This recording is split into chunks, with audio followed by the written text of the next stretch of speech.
Subscribe to Storylab for more stories. Now, let's begin this one. Chapter 1. The Man They Underestimated. Grant Fry wasn't born to forgive. Growing up in the backwoods of Montana, he learned early that mercy was a luxury the weak couldn't afford. His father, Roderick Fry, had taught him that betrayal was the one sin that demanded blood payment. "Son," Roderick would say while cleaning his hunting rifle, "a man who forgives betrayal invites more of it. Remember that." Grant carried those words through his military service in Afghanistan, where he earned a reputation as a soldier who never left anyone behind, but also never forgot those who tried to leave him. After his discharge, he'd built a successful construction business in Millbrook, a small town where everyone knew everyone's secrets. Everyone, that is, except Grant's own. He'd met Belinda Field at a charity auction 7 years ago. She was a local teacher, beautiful with auburn hair and green eyes that seemed to hold promises. What Grant didn't know was that Belinda had always been drawn to power, and in a small town like Millbrook, power wore a badge. Owen Vance had been the town's police chief for 15 years, a position he'd inherited more through political connections than merit. Tall, silver-haired, and charismatic, Owen had a reputation for getting what he wanted. When he wanted Belinda Fry, the fact that she was married merely presented a challenge, not an obstacle. Grant Construction Company specialized in government contracts, schools, municipal buildings, police stations. It was lucrative work that required security clearances and absolute trust. Trust that Owen Vance was about to exploit. The affair had begun 6 months ago during the renovation of the police station. Belinda would bring Grant lunch, but started staying longer, chatting with Owen about security concerns for the local schools. Grant, focused on his work and trusting his wife, missed the lingering glances and whispered conversations. What Grant also didn't know was that his 7-year-old daughter Christy had inherited more than his dark hair and stubborn chin. She had inherited his ability to observe, to remember, and to plan. While other children played with dolls, Christy watched adults, cataloging their secrets with the precision of a surveillance expert. Grant's business success had made him enemies among local contractors who'd lost bids to his company. Barry Rhodes, a bitter competitor who'd been pushed out of the government contract business, had been feeding information to Owen about Grant's operations, hoping to find something, anything, to bring down his rival. The family lived in a modest house on Elm Street, despite Grant's growing wealth. He believed in living below his means, saving money, building power quietly. Belinda had grown resentful of this restraint, wanting the luxury lifestyle she felt she deserved. Owen promised her that and more. Grant's military background had taught him the value of intelligence networks. He maintained contacts with former service members who now worked in various government agencies. These connections had proven valuable for security clearances and background checks for his business. They would prove even more valuable later. The construction business also provided Grant with unique access to buildings throughout the county. He'd personally installed security systems, knew the layouts of key government buildings, and had relationships with suppliers of specialized equipment. This knowledge base would become crucial when the time for revenge arrived. Belinda's teaching position at Millbrook Elementary gave her access to school records, family information, and a trusted position in the community. She'd used this trust to gather information about Grant's business dealings, passing details to Owen about which families might be willing to testify against her husband if the right pressure was applied. Owen's police department was small, but strategically important. Millbrook sat at the intersection of 3 counties, making it a hub for various jurisdictions. Owen had cultivated relationships with state police, federal agents, and prosecutors across the region. These relationships, built over years of political maneuvering, would become the foundation of the conspiracy against Grant. As autumn arrived in Millbrook, the pieces were falling into place for a conspiracy that would destroy Grant Fry's life. What none of the conspirators understood was that Grant Fry wasn't just any man. He was a man who'd learned in the mountains of Afghanistan that survival required not just strength, but the patience to wait for the perfect moment to strike back. The trap was being set, but the question remained: who was the hunter and who was the prey? Chapter 2.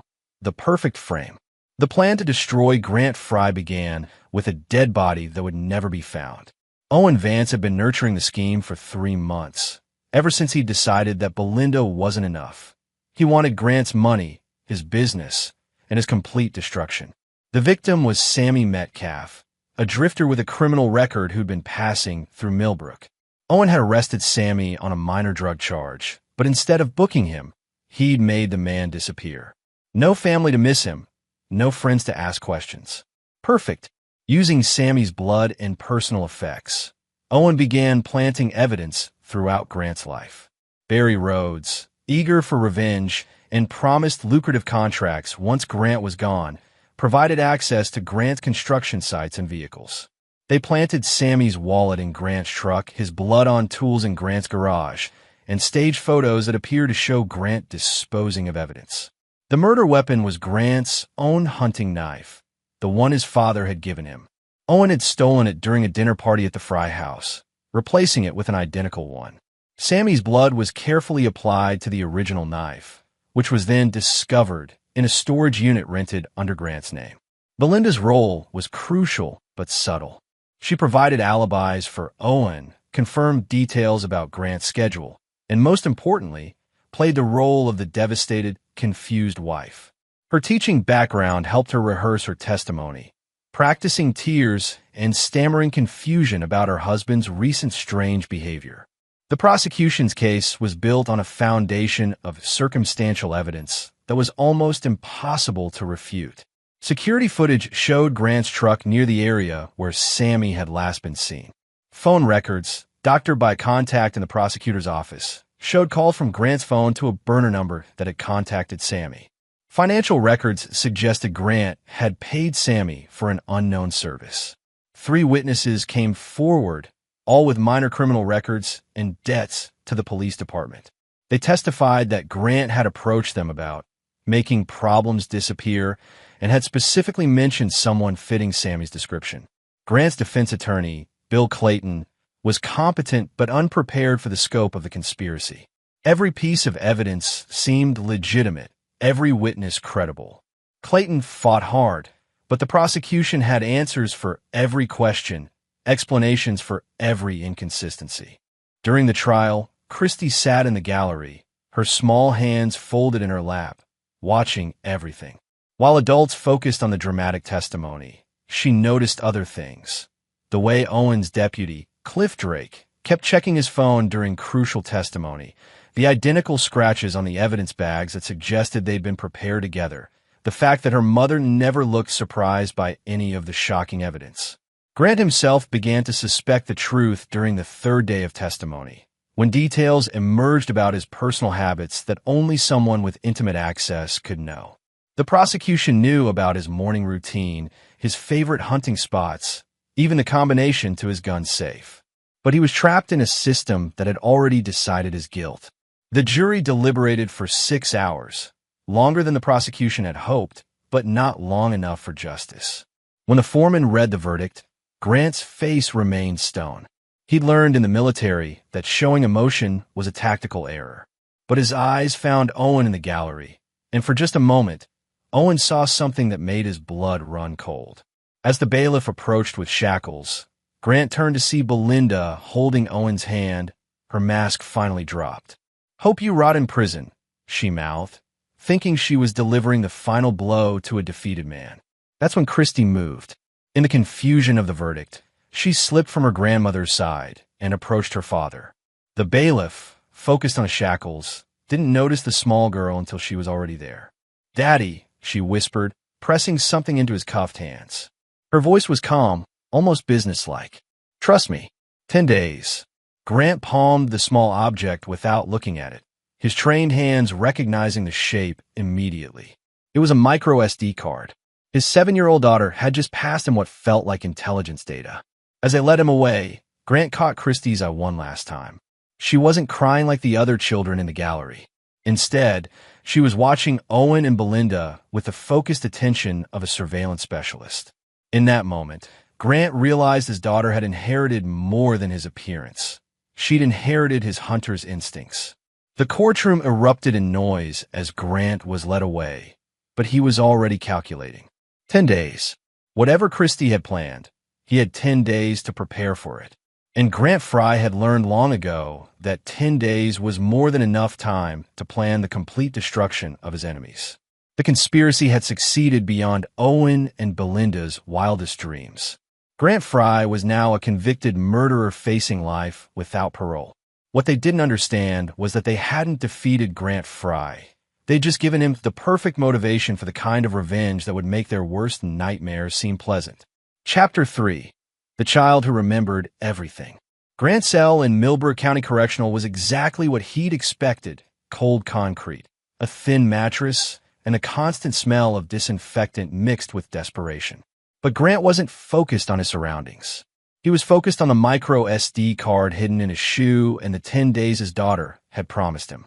In his cell that first night, Grant carefully examined what Christie had given him. It wasn't just a storage device. It was a complete intelligence package. Using a makeshift reader constructed from electronics smuggled in by inmates, Grant accessed files that made him reassess everything he thought he knew about his 7-year-old daughter. Christie had been collecting evidence for months. Photos of Owen's car at their house when Grant was supposed to be out of town. Audio recordings of hush phone conversations between Belinda and Barry Rhodes. Financial records showing unusual cash deposits in Belinda's private account. Most shocking of all, video footage of Owen and Barry planting evidence in Grant's truck. The child had turned their own home into a surveillance operation.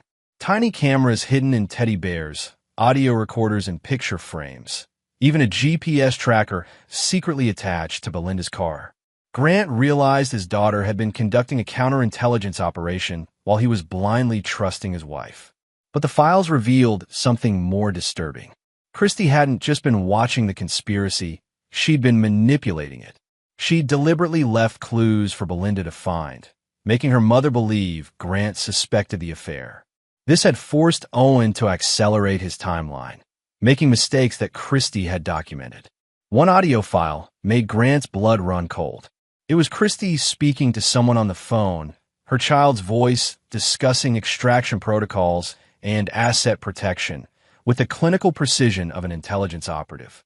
When the adult voice responded, Grant recognized it immediately: his former Army commander, Colonel Hugo Horn. The final file was a detailed operational plan written in Christie's careful handwriting. Phase 1. Document the conspiracy. Phase 2. Allow the frame-up to proceed. Phase 3. Extract Grant and eliminate threats. The plan included detailed intelligence on Owen's financial vulnerabilities, Barry's criminal associates, and Belinda's psychological weaknesses. Grant had taught Christie to play chess when she was 5, impressed by her strategic thinking. But he'd never imagined she was applying those lessons to real-world operations. The child had sacrificed her father like a chess piece, allowing him to be captured while positioning for a devastating counterattack. On the third day, Grant's lawyer brought troubling news. The prosecution was pushing for an immediate transfer to maximum security, claiming Grant was a flight risk.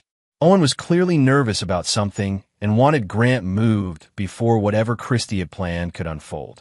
That night, Grant was visited by Father Preston Hyde, the prison chaplain. During their counseling session, Father Hyde passed along a message: the angel watches over all her father's enemies. 7 days remain. Grant realized Christie had built an entire network of assets. Father Hyde had been a military chaplain in Afghanistan, one of Grant's former contacts. The child had somehow recruited Grant's old military network without him knowing. As the days passed, Grant began receiving subtle intelligence updates through various channels. A guard who'd served under Grant's command in Afghanistan. A kitchen worker whose brother Grant had saved in Kandahar. Even a prison doctor who'd treated military contractors and owed Grant a favor from years past. Through these channels, Grant learned that Owen was becoming increasingly paranoid. 3 of his key witnesses had suddenly developed serious credibility problems: criminal charges, financial scandals, family emergencies that required them to leave town immediately. Barry Rhodes had suffered a mysterious industrial accident at his construction site, leaving him hospitalized with severe injuries that would prevent him from taking over Grant's government contracts as planned. Belinda was discovering that her new life with Owen wasn't the fairy tale she'd imagined. Owen's finances were under investigation by the state police, and his political allies were distancing themselves as corruption allegations surfaced. On the seventh day, Grant received a visitor he hadn't expected. Marcella Rankin, a federal prosecutor and former military legal officer who'd worked with Grant on contractor security issues. She brought news that would change everything. "Your daughter," Marcella said quietly, "is remarkable. She's provided evidence of a conspiracy that goes far beyond your case." Owen Vance has been running a protection racket for years, using his position to eliminate competition for favored contractors. "Your frame-up was just the latest operation." Marcella explained that Christie had somehow obtained federal wiretap authorizations by providing evidence of Owen's other crimes. The FBI had been recording Owen's calls for weeks, gathering evidence not just of Grant's frame-up, but of a broader corruption network spanning 3 counties. "The child made a deal," Marcella continued. "Full immunity for her surveillance activities in exchange for her evidence. She's also requested protective custody for herself and a full pardon for any operational activities related to her father's liberation."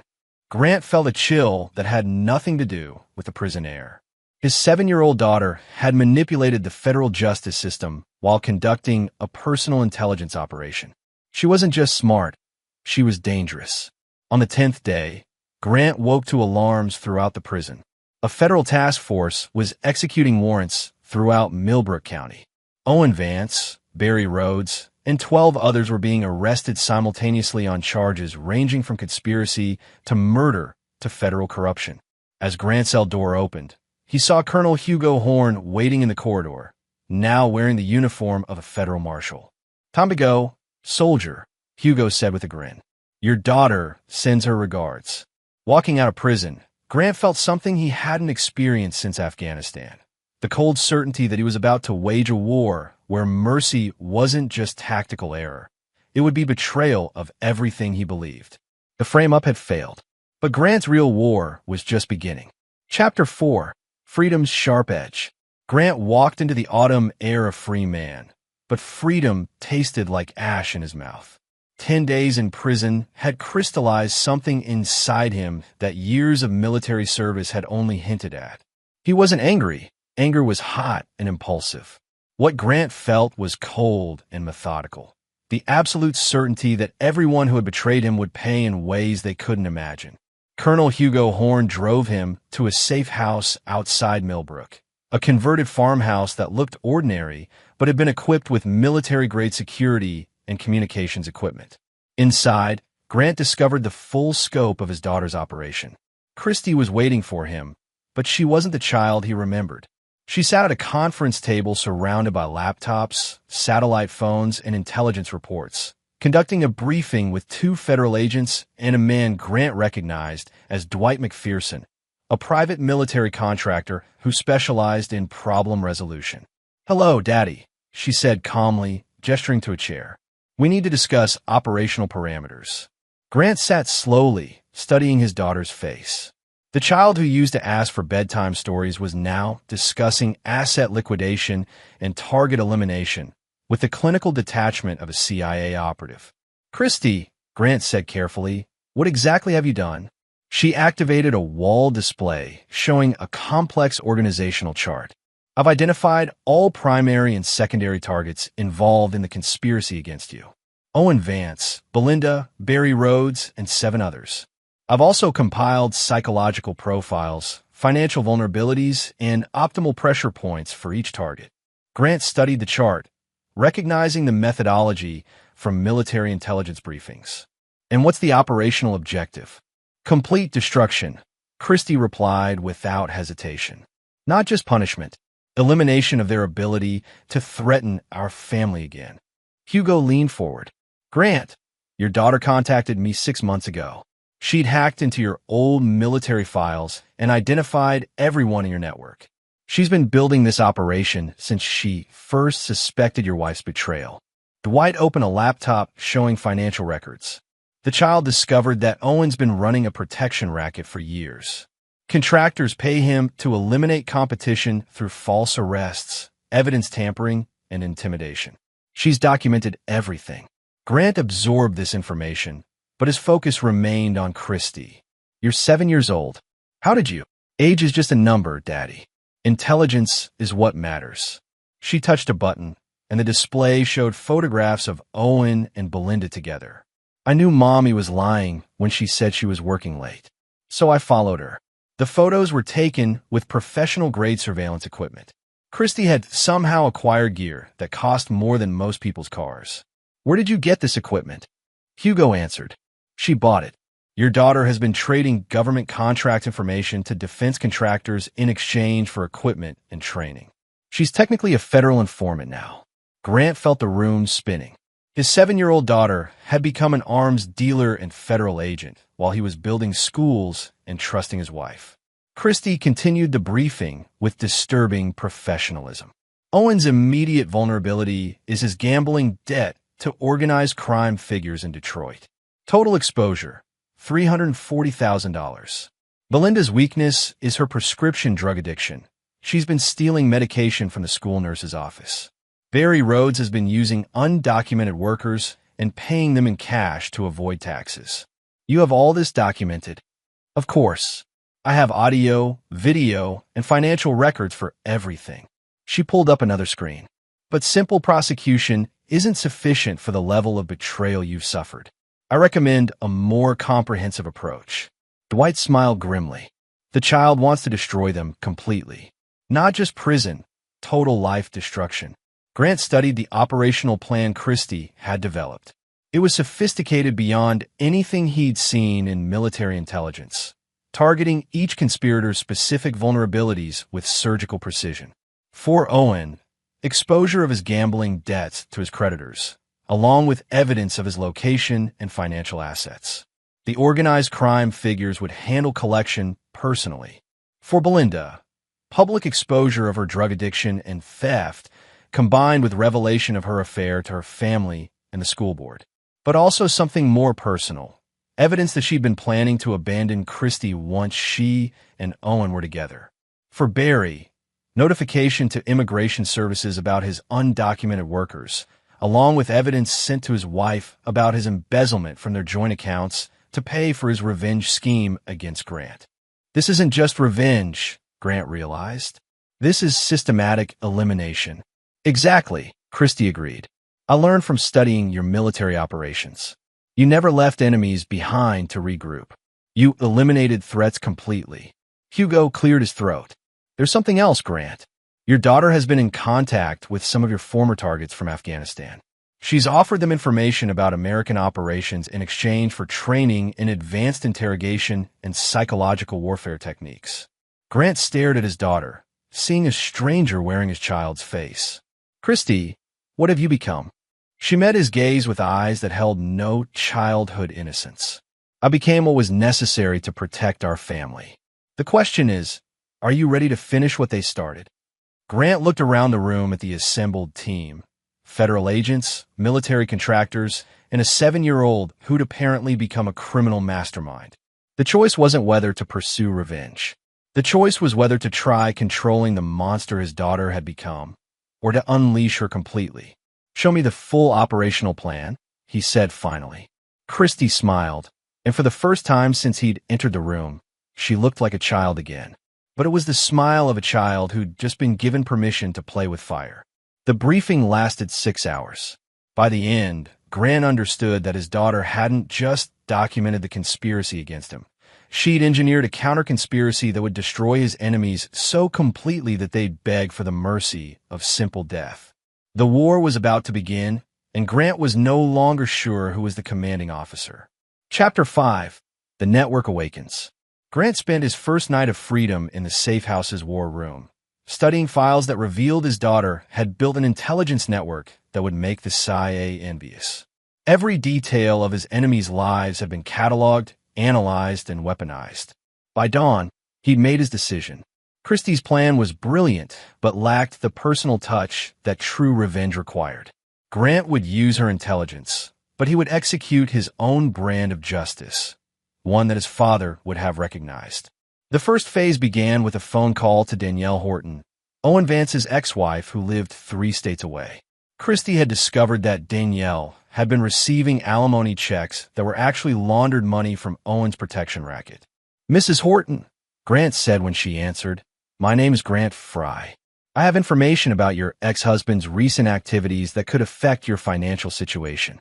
Within hours, Danielle was on a plane to Millbrook with a team of forensic accountants and a very aggressive divorce attorney. Owen's carefully hidden assets were about to become very unhidden. The second call went to Johnny McGowan, a Detroit loan shark who'd been patiently waiting for Owen to pay his gambling debts. Christy had provided detailed financial records showing exactly where Owen had hidden his money, and more importantly, proving that Owen had been planning to disappear to Mexico with Belinda instead of paying what he owed. "Mr. McGowan," Grant said, "I have information about Owen Vance's escape plans.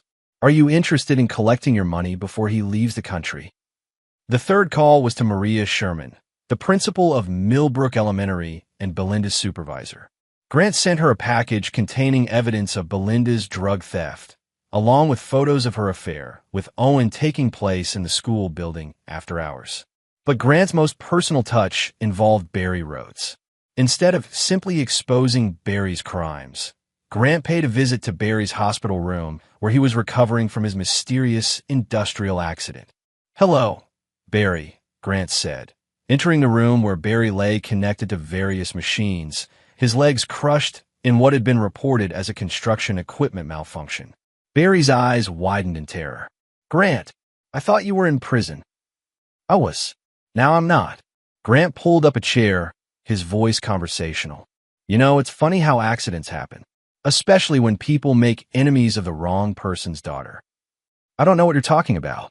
Grant placed a tablet on Barry's bed table, showing security footage of Barry planting evidence in Grant's truck. "My daughter is very thorough. She has evidence of everything you did. The question is, what happens next?" Barry tried to reach the call button, but Grant caught his wrist with a grip that made Barry gasp. "Here's what's going to happen, Barry. You're going to confess your part in the conspiracy. You're going to provide evidence against Owen and identify everyone else involved. And you're going to do it publicly in front of cameras." "Why would I do that?" Grant's smile was colder than winter. "Because my daughter has your home address, your wife's schedule, and your children's school information. She's also been in contact with some very unpleasant people from my military days who specialize in making problems disappear permanently." Barry's face went white. "You're threatening my family?" "I'm explaining consequences. You helped destroy my family. I'm simply returning the favor." Grant stood up. "You have 24 hours to contact the FBI and confess. If you don't, my daughter has prepared a very comprehensive response." As Grant left the hospital, he received a text from Christy. Phase 2 initiated. Owen's creditors have been notified of his location and assets. Belinda's school board meeting is tomorrow. Recommend proceeding to Phase 3. Phase 3 involved something Grant hadn't expected. A reunion with his estranged brother, Jay Schultz, who'd changed his name years ago after a falling out with their father. Jay was now a federal judge with significant influence over the prosecution of corruption cases. "Grant," Jay said when they met at a private club outside the city, "your daughter is terrifying. She contacted me through channels I didn't even know existed. She wants to make sure Owen and his accomplices never see the outside of a federal prison." Jay nodded grimly. "She's provided evidence of corruption spanning 5 years and 3 counties. Owen's protection racket has been taking money from contractors, drug dealers, and organized crime figures. The federal prosecutor is calling it the largest corruption case in state history." "What about Belinda?" "Accessory to conspiracy, drug theft, and fraud. She'll do serious time." Jay paused. "Grant, your daughter also provided evidence that Belinda was planning to have you killed in prison. She'd arranged for inmates to attack you." Grant felt the cold fury in his chest crystallize into something harder than diamond. "Proof." Jay handed him a folder. "Recorded conversations, financial transfers, and correspondence with inmates who were paid to assault you. Your wife wasn't just framing you. She was planning your murder." That night, Grant called a final meeting with his operational team. Christy had prepared the ultimate phase of their revenge, complete identity destruction. Owen will be arrested tomorrow morning, Christie reported. His gambling creditors will arrive this afternoon to collect what they can before the federal seizure. Belinda will be terminated from her job tomorrow and arrested by evening. Barry has agreed to testify in exchange for protective custody. Grant studied the tactical map Christie had prepared. What about long-term containment? Owen will be placed in federal prison with inmates who have strong opinions about corrupt police officers. Belinda will be housed in a facility where her drug addiction will be difficult to manage. Barry will be relocated but monitored permanently. Hugo leaned back in his chair. Your daughter has effectively ended 3 lives without technically committing any violent crimes. It's masterful. Grant looked at Christie, who was calmly organizing files with the efficiency of a seasoned intelligence officer. And what happens to us now? We disappear, Daddy. New identities, new location, new life. I've already prepared everything. She handed him a passport with his photo, but a different name. Charles Finch, defense contractor based in Colorado. I'm your daughter, Christina. We have a complete background ready. Grant realized his old life was over. Grant Fry had been destroyed by his enemies and reborn as someone harder, colder, and infinitely more dangerous. Someone who would never again make the mistake of trusting anyone completely, except for his daughter, who had proven that she was the most dangerous person he'd ever met. The next morning, as federal agents swarmed Millbrook County, Grant and Christie drove away from the safe house in a vehicle with untraceable plates. Behind them, the town that had betrayed Grant Fry was discovering the consequences of underestimating a man who'd learned never to forgive. Chapter 6, The Reckoning unfolds. The destruction of Grant's enemies played out over 72 hours like a precisely choreographed military operation. From their mobile command center, a modified RV equipped with surveillance equipment, Grant and Christie watched their targets' lives collapse in real time. Owen Vance's downfall began at 6:47 a.m. when federal agents raided his home simultaneously with his arrest at the police station. By 8:15 a.m., his gambling creditors from Detroit had arrived at his house to find federal marshals seizing assets. Johnny McGowan's men weren't pleased to discover their collection target was now in federal custody. He'll be transferred to protective custody, Christie observed, monitoring police communications. But protective custody in federal prison isn't very protective when the guards have been properly motivated. Grant watched the arrest on news feeds, feeling nothing resembling satisfaction. You've arranged for problems inside? Owen will be housed with 3 inmates whose families were destroyed by corrupt police officers. They've been provided with detailed information about Owen's operations. Christie's voice held no emotion. Justice has many forms, Daddy. Belinda's destruction was more public and personally devastating. The school board meeting that morning featured a presentation of evidence, so comprehensive that parents demanded her immediate termination. By noon, news crews were broadcasting footage of Belinda being led away in handcuffs while students and parents jeered. But Grant's personal touch came later. He visited Belinda's mother, Gretchen Sullivan, at her nursing home. Gretchen had always favored Grant over her daughter, seeing through Belinda's manipulations where others were fooled. Grant, Gretchen exclaimed when he entered her room. I saw the news. I'm so sorry about everything Belinda did. I wanted you to know something, Mrs. Sullivan. Belinda wasn't just having an affair. She was planning to abandon Christie completely once she left with Owen. She was going to tell everyone that Christie wasn't my biological daughter to justify leaving her behind. Gretchen's face crumpled. That's impossible. Belinda loves Christie. Grant showed her recorded conversations Christie had captured. Belinda discussing with Owen how they would start fresh without the baggage of Grant's daughter. How Christie was too much like her father and would be better off in foster care. My daughter saved those recordings, Grant said quietly. A 7-year-old child discovered her mother was planning to abandon her and still save my life. That's the kind of person Belinda really is. When Grant left the nursing home, he knew Belinda would never have a moment's peace. Gretchen Sullivan was a formidable woman with deep community connections. Belinda's reputation wouldn't survive her mother's wrath. Barry Rhodes' confession to federal authorities was broadcast live, revealing the full scope of the conspiracy. But Grant's personal justice came through different channels. Barry's wife, Maddie, had received copies of all financial records showing Barry had stolen from their children's college funds to pay for his revenge scheme against Grant. That evening, Grant received a call from Maddie Rhodes. "Mr. Fry, I owe you an apology. I had no idea what Barry was doing." "You don't owe me anything, Mrs. Rhodes. Barry made his choices. I'm divorcing him, and I'm making sure he never sees his children again. They deserve better than a father who would steal their futures for revenge." Grant ended the call knowing Barry would survive prison but emerge to find his family gone, his reputation destroyed, and his construction business seized for debt payment. But the most personal reckoning was yet to come. That night, Grant received word that Belinda wanted to see him.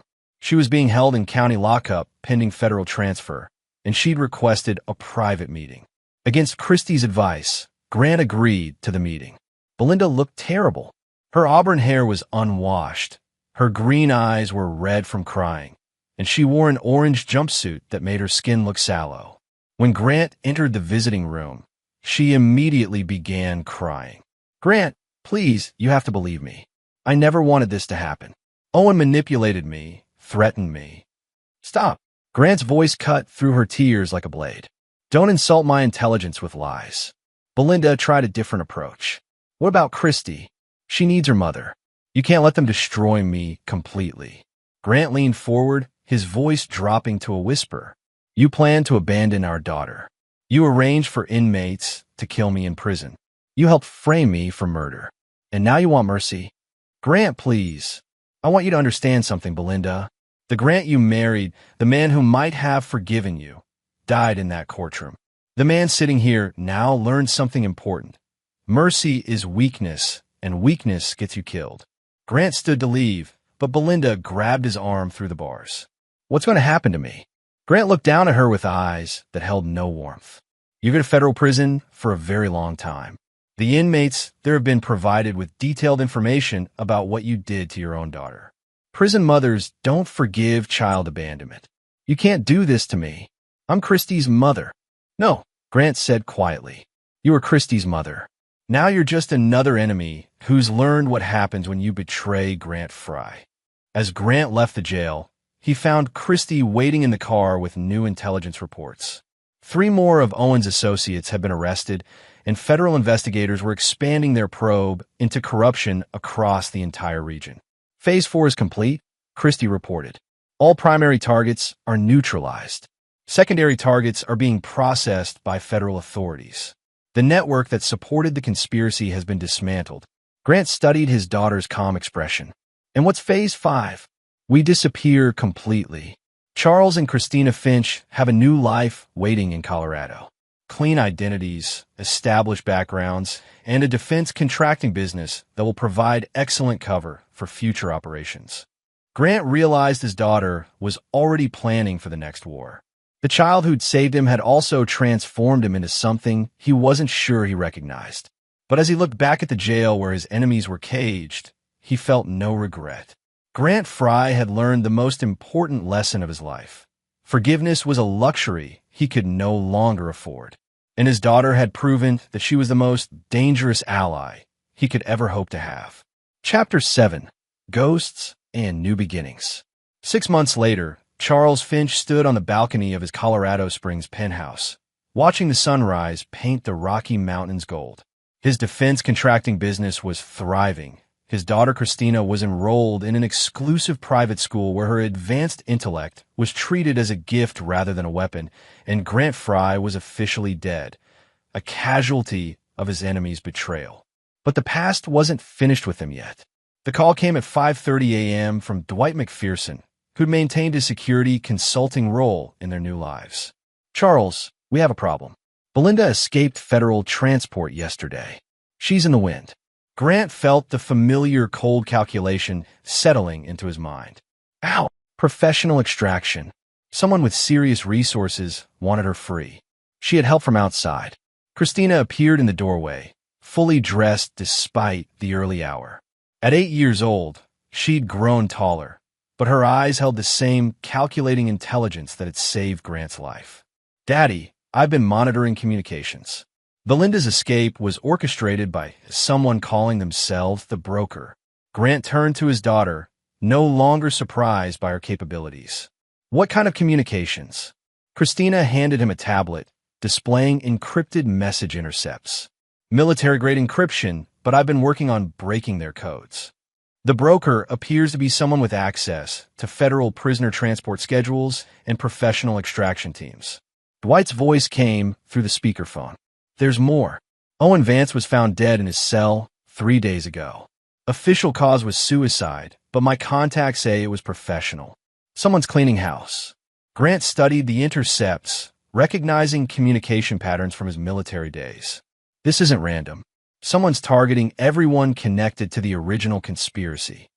"Barry Rhodes was released yesterday on medical parole," Christina added. "He's disappeared too.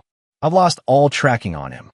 Grant felt the familiar pre-combat tension building in his shoulders. Someone's collecting the survivors. The question is why?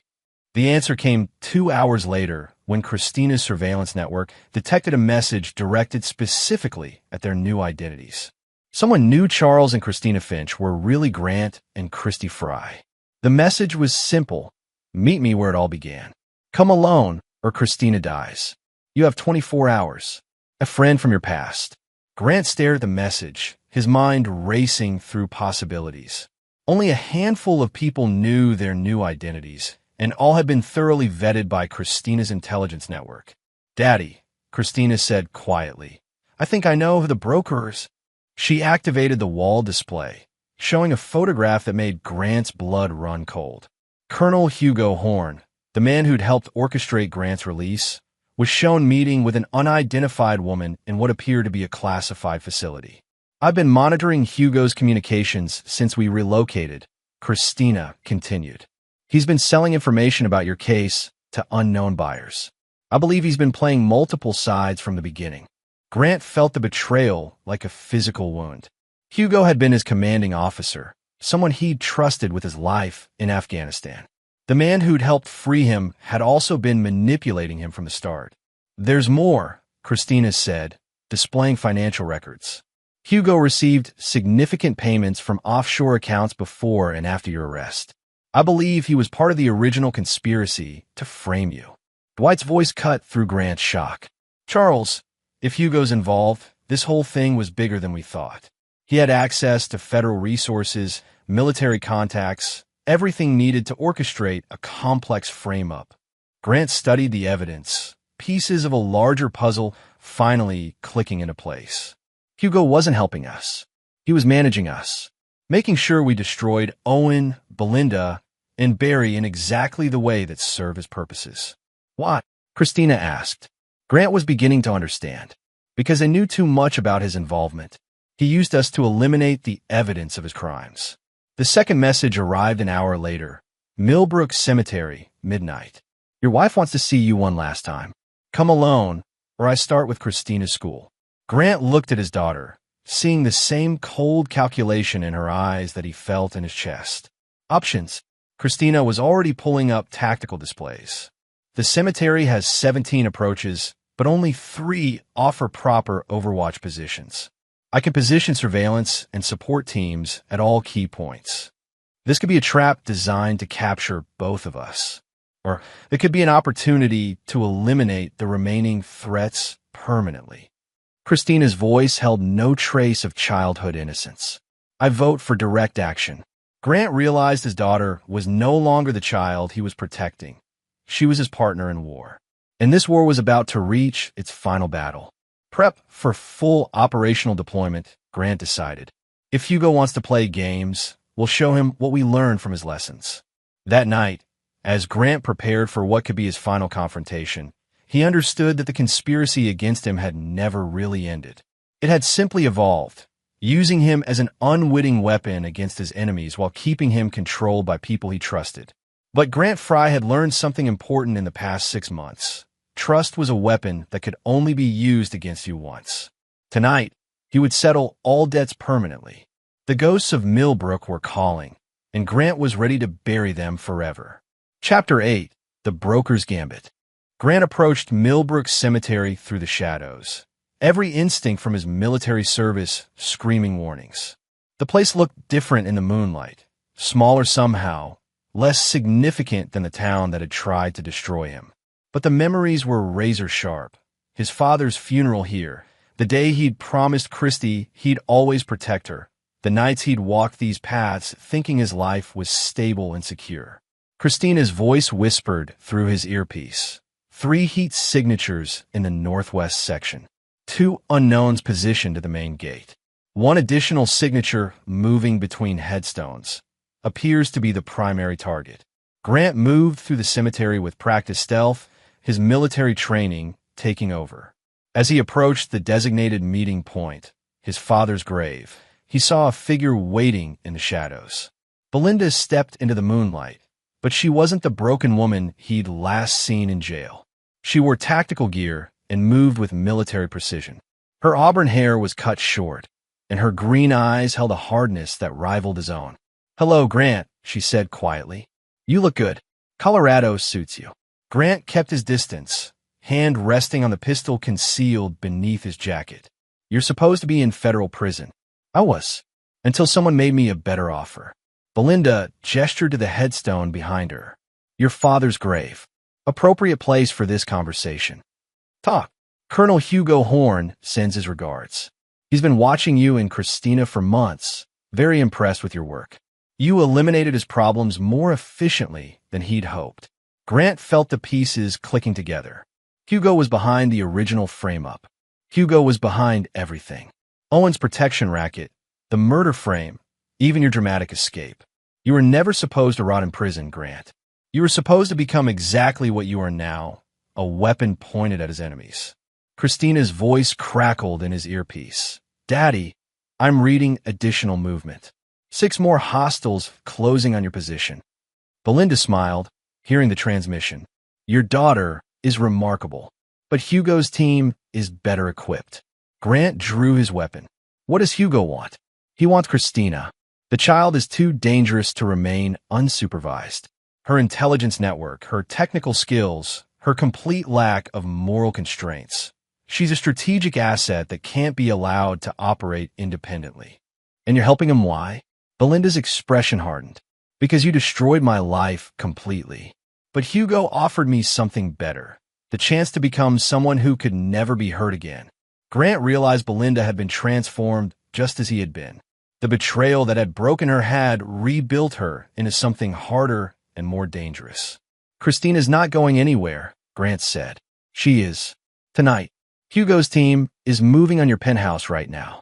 While you're here talking to me, they're collecting your daughter." Grant's blood went cold, but Christina's voice in his earpiece remained calm. "Negative, Daddy. I relocated 2 hours ago when I detected increased surveillance. I'm currently in Overwatch Position 3 with full tactical support." Belinda's confident expression faltered. "That's impossible. Hugo had surveillance on both of you." "Your mistake," Grant said, "was underestimating my daughter." Again, the night erupted in gunfire as Hugo's tactical team discovered their target wasn't where they expected. Grant dove for cover behind a headstone as Belinda produced a submachine gun from beneath her jacket. Hugo anticipated resistance. She shouted over the gunfire. "He's prepared to eliminate both of you if necessary." Grant rolled behind a larger monument, returning fire. "Christina, status?" 6 hostiles neutralized at the penthouse. "Moving to your position now. Hugo's primary team is trapped between our Overwatch positions and your location." The battle lasted 7 minutes. When the gunfire stopped, Grant emerged from cover to find Belinda wounded and 3 of Hugo's operatives dead. The remaining hostiles had retreated when they realized they were outmatched by Christina's tactical planning. Belinda looked up at Grant from where she lay bleeding behind headstone. "You can't win this. Hugo has resources you can't imagine." "Maybe, but my daughter has something Hugo doesn't." "What's that?" "She learned from the best teacher possible, someone who betrayed her trust completely." Grant knelt beside Belinda. "You taught Christina that trusting anyone completely is fatal. That lesson made her unbeatable." Christina's voice came through the earpiece. "Daddy, I've tracked Hugo's communications to a facility outside Denver. He's preparing to evacuate, but I can intercept him if we move now." Grant looked down at Belinda, feeling nothing resembling the love he'd once felt for her. "Last question. Where's Hugo keeping the evidence of his original conspiracy?" Belinda laughed bitterly.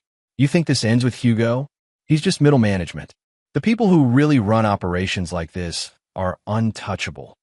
"That's their mistake," Grant said, standing up. "They think they're untouchable because they've never met my daughter." As Grant walked away, Belinda called after him, "Grant, you can't just leave me here." Grant paused without turning around. "You're right. I can't." He spoke into his radio. "Christina, send medical assistance to the cemetery. Make sure Mrs. Fry survives long enough to face federal charges." "Already dispatched, Daddy. Ambulance will arrive in 4 minutes." Grant smiled grimly as he left the cemetery. Belinda would survive, but she'd spend the rest of her life in federal prison, knowing she'd failed to protect the man who'd used her as thoroughly as she'd once used Grant. The war with Hugo was about to begin, but Grant was no longer the same man who'd been betrayed in a Millbrook courtroom. He was something harder, colder, and infinitely more dangerous. And his daughter was the most lethal weapon any parent could ask for. Chapter 9. The Broker's End. Hugo Horn's mountain compound outside Denver was built like a military fortress, which made sense since he'd designed it to withstand assault from conventional forces. What he hadn't planned for was an attack orchestrated by an 8-year-old who thought like a general and fought like a guerrilla. Grant and Christina studied the compound from their observation post 2 miles away, the structure visible through military-grade optics that Christina had requisitioned from sources Grant didn't want to know about.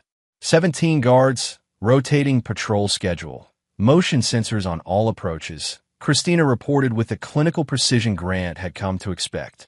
But the design is flawed. Hugo's military thinking is 20 years out of date. Weaknesses? Christina activated a tablet showing thermal imaging and structural analysis. Power grid is centralized and vulnerable. Communications array is exposed on the roof. Most importantly, the compound was designed to keep people out, not in.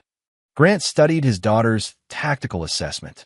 At 8 years old, she developed operational capabilities that surpassed most special forces units. "What's your recommendation?" "Total isolation followed by systematic elimination. Cut power and communications, then wait for them to come to us." Timeline. Hugo's planning to evacuate at dawn. "We have 4 hours to neutralize the threat permanently." Grant checked his equipment one final time.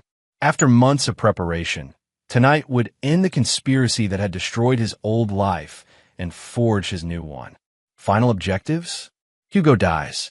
His records are secured. Anyone who might continue his operations is eliminated. Christina's voice held no emotion. Complete mission termination. Grant realized his daughter wasn't just planning an assault. She was planning genocide of everyone connected to their betrayal. Rules of engagement: no prisoners, no survivors, no mercy. Christina met his eyes.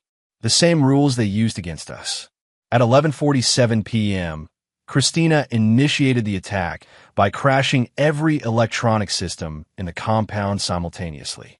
Power, communications, security systems, even the ventilation fans died as her cyber assault fried every circuit in the facility.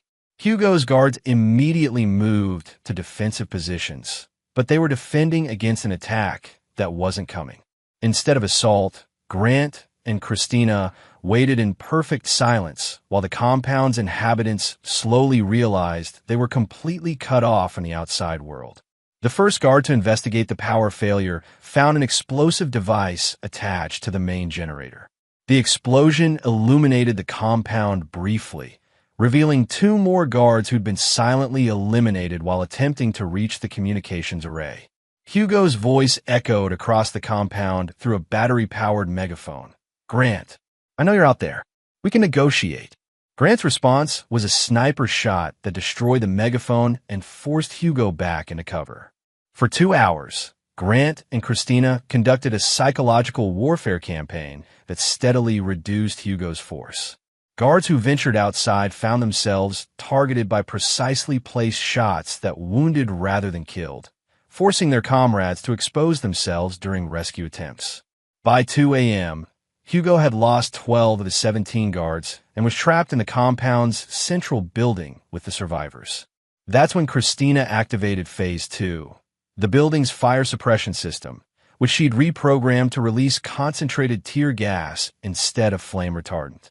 Hugo and his remaining guards stumbled out of the building, gasping and blind, directly into Grant's killing field. The battle lasted 90 seconds. When the shooting stopped, Hugo was the only survivor, wounded and crawling behind an overturned vehicle. Grant approached slowly, his rifle trained on the man who'd orchestrated years of betrayal. Hugo looked up with eyes full of hate and fear. "You can't kill me, Grant. I'm federal law enforcement. Killing me brings down the entire government on your head." "I'm not Grant anymore," Grant replied quietly. "Grant died in that prison cell. I'm something else now." Hugo tried to reach for a concealed weapon, but Grant shot him in the wrist. "Who else was involved in the original conspiracy?" "Go to hell." Christina's voice came through Grant's earpiece. "Daddy, I've accessed Hugo's computer systems. I have complete records of everyone involved in operations against us." Grant nodded to his daughter, who'd appeared from her concealment position carrying a laptop and tactical gear that made her look like a miniature special forces operator. "Hugo," Christina said calmly, "I have records of 17 operations similar to yours. Frame-ups, assassinations, evidence manipulation, all targeting people who threatened your network's interests." Hugo stared at the child who'd outmaneuvered his entire organization. "You're a monster. I learned from the best teachers," Christina replied. "People who betrayed my trust and tried to destroy my family." Grant studied the files Christina had recovered. Names, dates, operations spanning decades. Hugo hadn't just framed Grant. He'd been running a shadow organization that eliminated threats to powerful interests through manufactured legal cases. "Last question, Hugo. Who runs the network above you?" Hugo laughed bitterly. "You think this ends with me? I'm expendable. The real power behind this operation will replace me before my body's cold." Christina looked up from her laptop. "Not if they're dead, too." Grant saw his daughter's screen displaying tracking information for 12 high-value targets across the country. She'd identified Hugo's entire network and was already planning their elimination. "Christina, that's enough. Hugo dies here. The network dies with him." "Negative, Daddy. Leaving survivors invites retaliation. Complete mission termination requires eliminating all threats." Grant realized his daughter was planning to wage war against a conspiracy spanning the entire federal government. She'd become something beyond his control, a weapon aimed at anyone who'd ever threatened their family. "Hugo," Grant said, making his final decision, "you created something you can't understand. My daughter isn't just smart. She's absolutely ruthless. And you taught her that mercy is weakness." Grant's shot ended Hugo Horn's life and the immediate threat to his family. But as Christina continued working on her laptop, planning operations against targets across the country, Grant understood that the real war was just beginning. His daughter had become the most dangerous person in America, and she was just getting started. "Phase 3 commencing," Christina announced. "Network elimination begins tomorrow." Grant looked at his 8-year-old daughter, seeing the future she was planning with cold clarity. The child who'd save his life had become something that would reshape the balance of power in ways no one could predict. Grant Fry was dead. Charles Finch was a convenient identity. But the man standing in the ruins of Hugo's compound was something new entirely. The father of a child who'd learned that the only way to be truly safe was to eliminate every possible threat. The war was over. The conquest was about to begin. And Grant had taught his daughter that mercy was a luxury they could never afford again. Epilogue.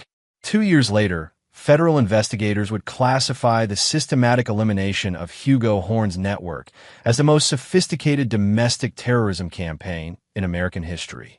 12 high-ranking officials across 5 government agencies died in accidents that were too coordinated to be coincidental, but too perfect to be proven as homicides. Charles and Christina Finch disappeared completely after the Denver compound incident, leaving behind a defense contracting business with impeccable records and no forwarding address. Grant and Christy, now operating under their fourth set of identities, had learned the most important lesson of all. The only way to win a war against those who abuse power is to become more powerful and more ruthless than they ever imagined possible. In their new lives, they continued their work, identifying and eliminating threats with the precision of a surgical strike and the permanence of death itself. Grant had kept his father's final lesson. A man who forgives betrayal invites more of it. But his daughter had improved upon that wisdom, teaching him that the best defense against betrayal was ensuring that potential betrayers simply cease to exist. The conspiracy that had tried to destroy Grant Fry was completely eliminated. But in saving himself, Grant had unleashed something far more dangerous into the world. A child who'd learned that the only justice worth pursuing was the kind that left no enemies alive to seek revenge. This is where our story comes to an end. Share your thoughts in the comments section. Thanks for your precious time. If you enjoyed this story, then please make sure you subscribe to this channel. That would help me a lot. Click on the video you see on the screen, and I will see you there.